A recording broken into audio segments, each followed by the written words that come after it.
Okay, are you done, guys? Yes. Yeah. Yeah? Okay, perfect. So let's get through it and get through your ideas. So the younger children start to learn, the better. So Emka, Jakub, what did you agree on this Definitely, one? Yes, we agree. The younger children, they don't have much stuff like in their life, and there's not much happening. Okay. So when you taught them something, they will remember it. I have a young cousin, and when I told him some like really hard word, he remembered. Is there any other reason why it's, like, better to start when they're really young? Because they have like more time to develop. Because like when they start learning, there are also some adults that start just learn maybe in their 20s the language, and they don't have that enough time for it. They have like other problems, and it's better to start as soon as possible. Do you think that they also learn differently than adult people? Yeah, They do. definitely. And we say that the best example of it is Eliška. As you remember her, she's very young and her English is just very good and as her mother said, she learned by herself, watching videos, and so it's just natural for them.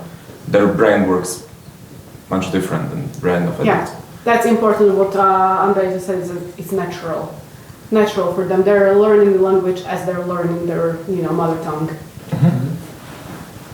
And not by the set of rules, but by just repeating the phrases and using them. Yeah. Well, there are theories which say like you shouldn't start very early because blah blah. I read an article yesterday about it. It was funny. Like some kids might struggle then with their own language and so on, but actually I think research proves that it's. It is, like if you're starting, like for example, in bilingual families, it is true that the children start talking much later than the children in monolingual families, but it's just something that they will start eventually. Yeah, and they'll start in both languages. And the pronunciation factor really important. Exactly. Like they can learn the natural pronunciation because they don't learn through written text and reading, but they just automatically remember the Copy the correct. Yeah, and then they put it together to the right thing. Yeah. Okay, number 2. The young learner teacher has to have strict discipline at all times. So Andrej, what did you discuss with Miška? That is false. Well, I think naturally, especially with people who are aged 12 to 13, if you're too strict, you would eventually lose the respect. It's counterproductive because you try to be strict to have a lot of respect, but you will lose it eventually. And is it possible to even learn something if you are in a classroom where you don't feel good because of the strict teacher who just freaks out or somebody who doesn't allow any fun? Well, no, this stuff just doesn't work together. But of course, some strictness should be there all the times because you shouldn't be. You are a friend of them, but you are also in the position of the teacher, and they still should. I won't say some respect, but they should know when to stop, for example. And that's about the rules we discussed about when you were not here. So there are rules, and we need to enforce them somehow, but you don't have to be hard and tough. Yeah, that is the thing that, strict discipline is counterproductive. Discipline, yeah, of course, but not strict discipline. Yeah, but it is, one thing is true that you really need to be consistent with the rules, mainly with, really small, really young learners, because they, once you start, being kind of now it's fine, now it's not fine. Lenient. Yeah, they will just get confused. So, but you don't have to be strict, to make them adhere to the rules. You don't have to, strict with, you don't have to yell. Raise your voice and apply, you don't want to motivate them by fear. Yeah, definitely. Is there anything that you maybe want to add to this, guys? Well, I don't think so. No? Okay. Fine. So, young learners in the same age group develop at the same speed. Jakub, what do you think? Definitely not. Discuss? We discussed that maybe, for example, you have the group of 6 young learners, and I think you can't even find a pair that or two people that learn at the same speed, because it's impossible. It's also in the schools, in the classroom, you have 30 people and some are just like, I don't know, so like the normal, but Somewhere around the average. the average, then there are some slower guys, and then we also, every class has a genius, and so it's hard, but definitely the people in the same age don't develop at the same speed. And how would you deal with this as a teacher? Maybe I would, when I would like take group, when there will be some guys like you mentioned at the camp, when like you are discussing the camp, and if I like had the one like guy like that, I would give him maybe an extra work, maybe in the workbook, and I would try to concentrate on the slower guys. And try to like explain maybe once more from the beginning, maybe all the grammar, and so everyone has to have like some work, but I think I have to just concentrate more on the slower ones. Maybe ask the like better one in English to help the Good. one that are not Exactly, also yes. good in English. It depends on the students as well, because we wanted to try it on a camp. We had Andrei, who was very good at English, and we had Stano, and his English was very poor. And we tried to put them together. That I told Andrei, try to translate it to him, try to explain him, but it didn't work. But it was, well, a bad example, because Andrei was a special person. But yeah, just what I did, I had a Stano in my group the whole week, and what we did is I just sit next to me and I translated to him, I explained him, I took it very slow with him. That's why our activities took so long, because with my group I tried to take it slower with him, because I knew that if he's under too much stress and he's still facing the thing that his English is not as good as English of others, well, and I think that it even brings some fruit to the table, you know. He started paying more attention and he started feeling more comfortable, and even he tried to speak English, and at the start he just didn't want to talk at all. But do you think this would work during like a normal class, during a normal course? I don't think so, it would work the same way. Okay, but that was an extreme situation. That was Our- extreme. And like such a in the group of Yes. let's say people, so they should be like somehow in the same level. They're not, of course, because that's not possible.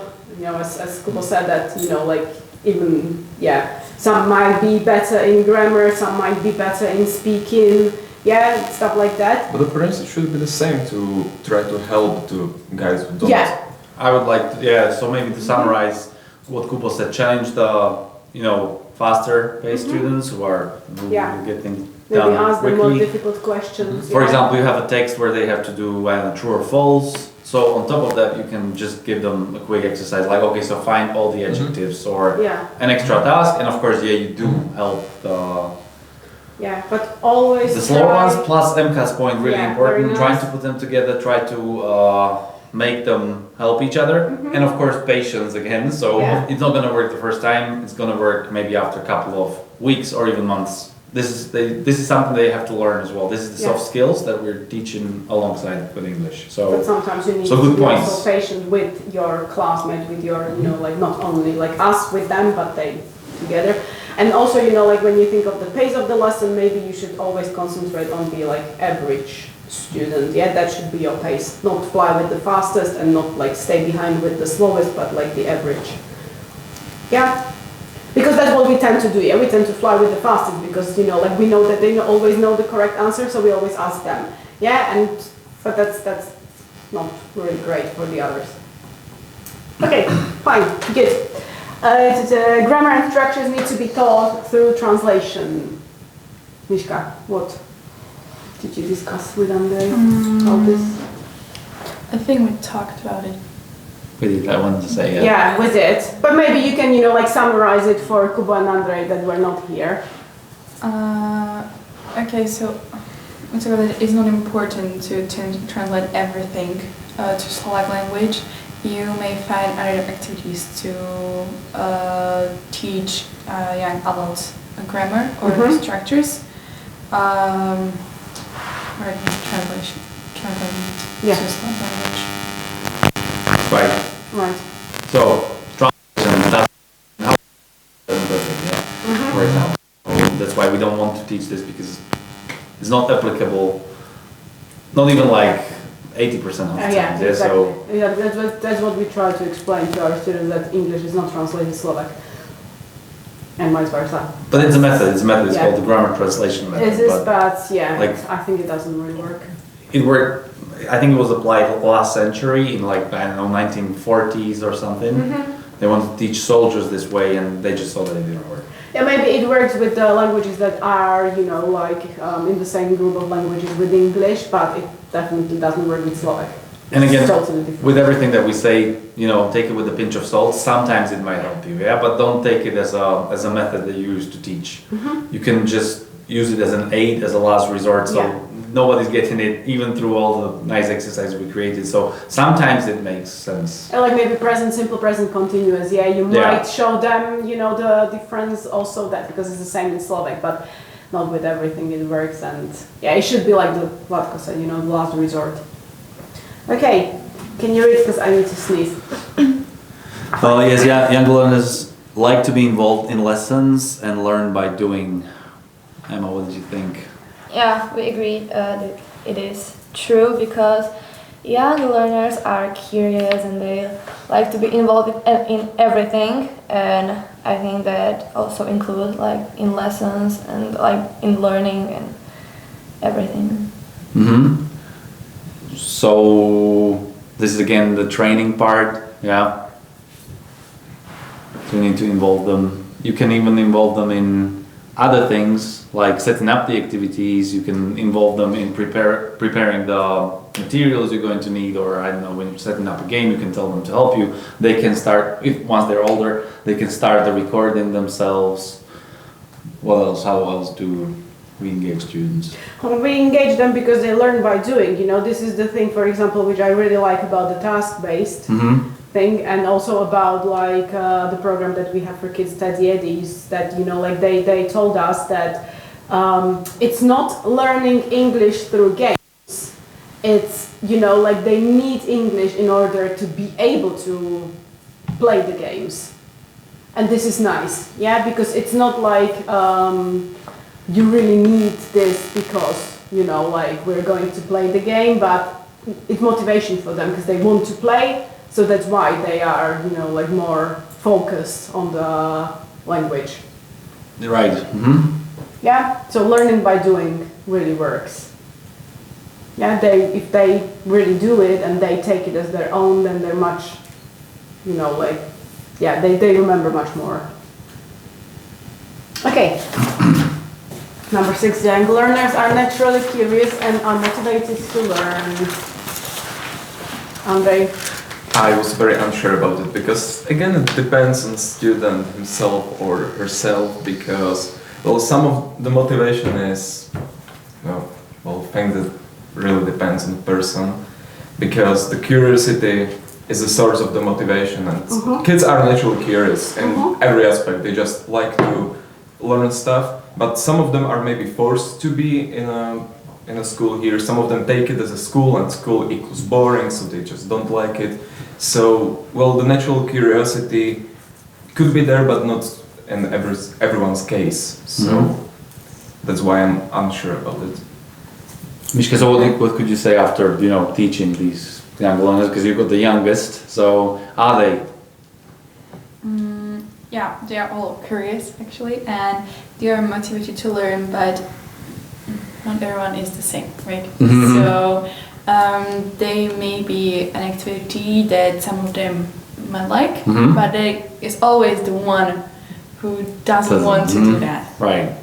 And you have to find a way how to involve the kid. Right. In the, But generally speaking, they are, right? Yeah. Yeah, of course there are exceptions, but generally speaking, they are, and you have to use this curiosity and everything.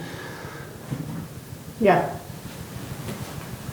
And you find it. Yeah, you need to find what they're curious about, and then we're going to talk about, also during this training that we try to personalize the lessons for our students. Yeah, and this is the thing. If they are really curious about, the stuff that we're talking about, then they are more motivated to learn. Okay, this is, so that we... So it's related to number 7, that's it's why I related. send it to you? Yeah. So, young No, learners... not really. Not really. Yeah, but we can have a look at it because it's there, and I saw that, some of you checked it. So this is the retention That's the graph. graph. So I found it and... You have the original learning, first review, second review, and third review. This is how they... But if you... That's us in Haifa. Where's the other one? Oh my gosh, where is it? I don't know. I sent both. I know that you did, but maybe it is... Downloads? Yeah, no. Stanford. Okay, don't worry. So basically if you didn't, there is no up tendency, it goes down as I said, right? So are they going to produce language quickly after being taught it? What do you think, Jakub? What did you discuss? Like we discussed this one, but I think they it's also the graph that most of them won't like produce it quickly after they will for sure they'll learn the basics and remember the basics, but as I mentioned before, the every training improves the smaller mistakes. Mm-hmm. So from maybe you'll explain something to them. The first I don't know.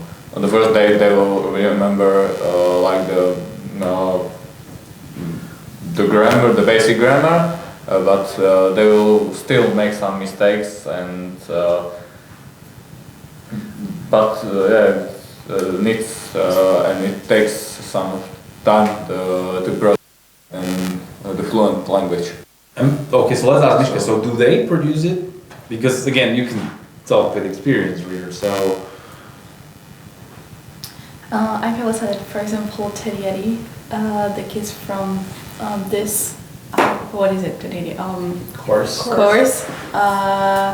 They produce language quicker than the ones who are taught by the book, right? Because this training or these teaching methods are better, I think. So they do produce it? Yeah, but are they able to remember it? But time that you go through you, so they are able to eat. They're able maybe, to say it again when you show them the picture, but the next lesson when you show them the picture, are they able to, produce the same sentence? So. I know, I'm just asking. Okay, most of them, because they were really, really motivated, I have really motivated kids, they practice at home. There are these games on the internet, so usually after one lesson they remembered all of the vocabulary because they practiced at home. But after 2-3 lessons with the new vocabulary, all of them remembered all of them. Yeah, and what I wanted to get to is that I think both of you are right. Yeah, they are able to produce it quite quickly on the lesson, but they lose the new information quite quickly as well. So maybe next lesson they won't be able to produce it correctly again. Yeah, so that's why we need to revise and revise and revise. This is true because there's a game. What is our secret word today, right? They did it only once during the lesson in the beginning of the lesson, and and then he came back, right? And you ask him what was our secret word the last lesson, and then usually don't remember because you say and they forget. Yeah. But with the new vocabulary, then you repeat it and repeat it and repeat it. They remember it. Yeah.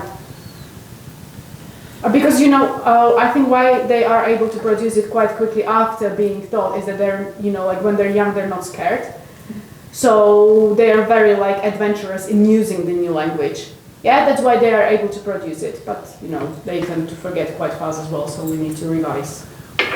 And they also tend to forget everything that you've been, doing with them before. So that means that, for example, if you, start with present simple, they know present simple, then you start with present continuous.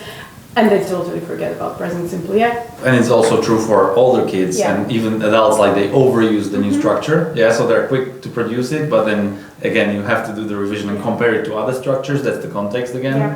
Because what you see is then the kids will start speaking in future, although they're telling you about the weekend, because Mm-hmm. Yeah. that's the last grammar which you've dealt with. Yeah, definitely, So. definitely.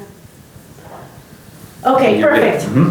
Yeah, I just wanted to say that you're getting the picture, like there are no clear guidelines that you can just remember and then stick to them, because you have to be flexible all the time, because it depends, I think I heard it depends on the student, like you're going to have to apply this all the time. But. yeah, definitely.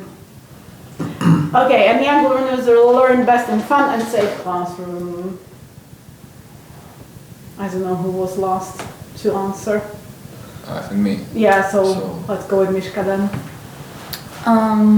I think with the Or I skipped Andrei, sorry Andrei. Yeah, you can go. Mishka. It's okay, I'm used to it. so should I answer? So whose turn is it? Mishka can continue, I didn't want to interrupt you. No, I just did. you can. Sorry. So Okay. go for it.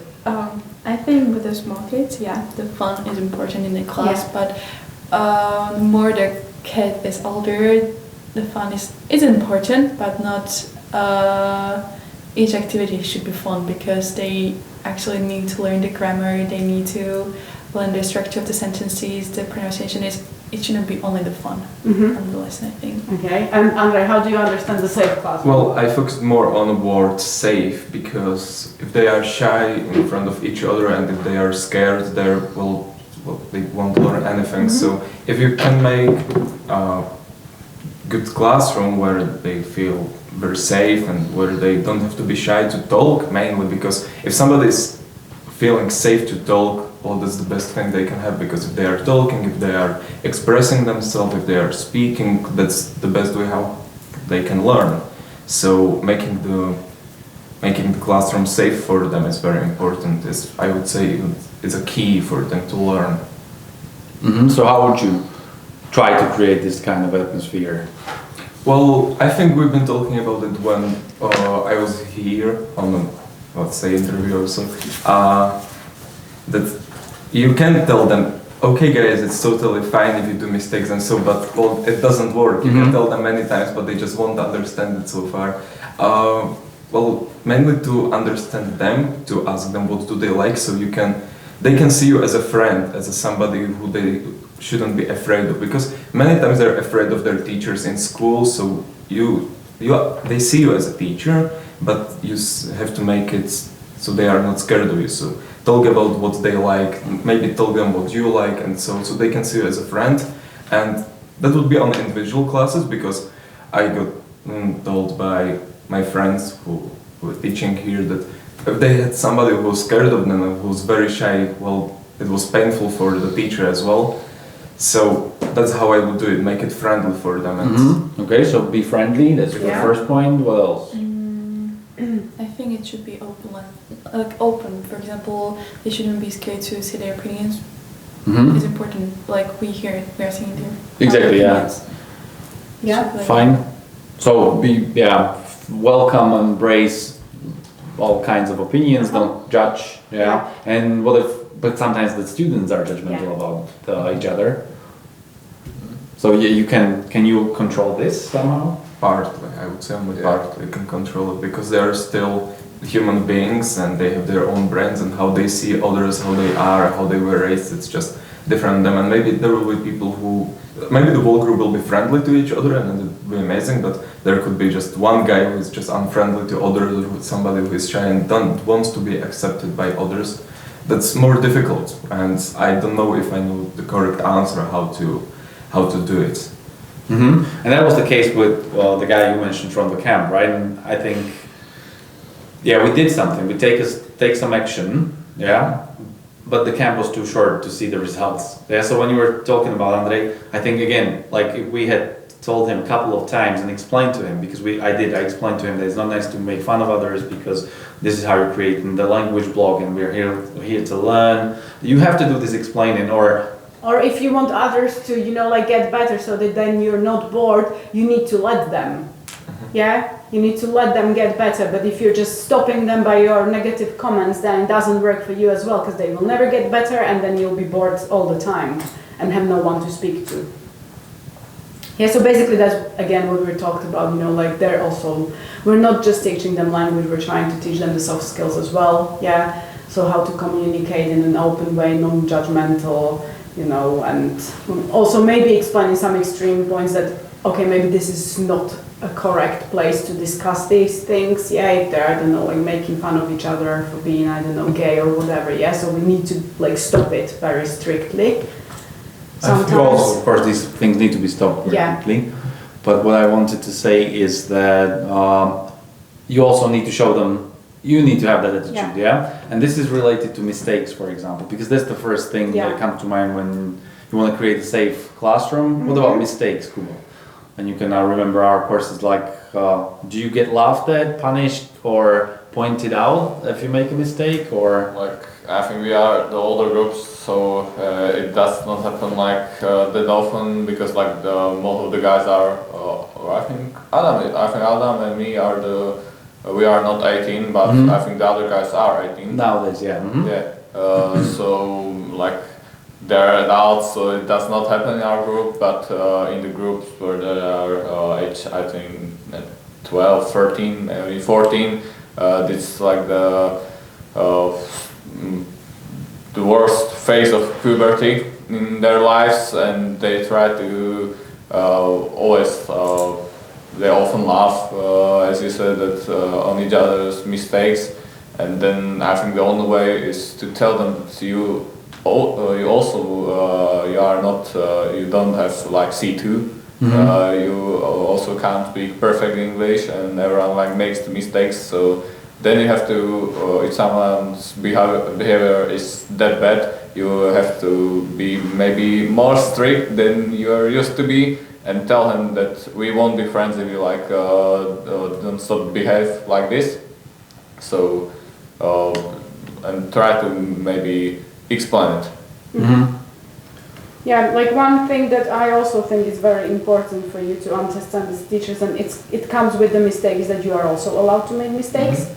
You are also allowed to not know the words that they're asking for, yeah, and I openly admit it with my students. If they ask me for something that maybe, like I know it but it wouldn't come to my mind, or maybe, they surprise me with something that I don't know, I'm totally okay with, like admitting that, oh my gosh, so let's Google it, or let's use, because I don't know. Or if they, I don't know, if I make a spelling mistake on the board and they, like point me to it, I'm actually happy because I see that they're paying attention, and I'm not, I'm not going to persuade them that, oh, no, it's like, I don't know, it's spelled like this, and I'm sure, and I don't know what, I admit, yeah, okay, see, stupid dyslexic me, or, like something like that. So, you also show them that it's okay to make mistakes. Of course, you can't be making mistakes in every like sentence, or you can't be like, not knowing anything that they ask you, but it's okay. And if we admit it, then they see that it's okay to make mistakes as well, yeah?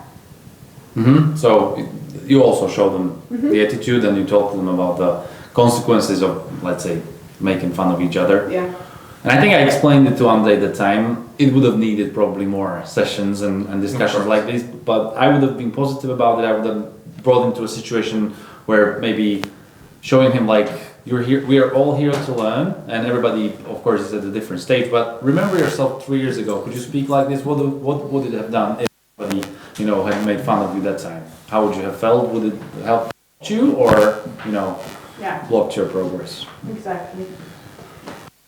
And there are also tactics where we reduce the stress and anxiety, and we're going to show you. Yeah? Yeah. Some things that are like strategies that you can do when you're planning the lesson, and, then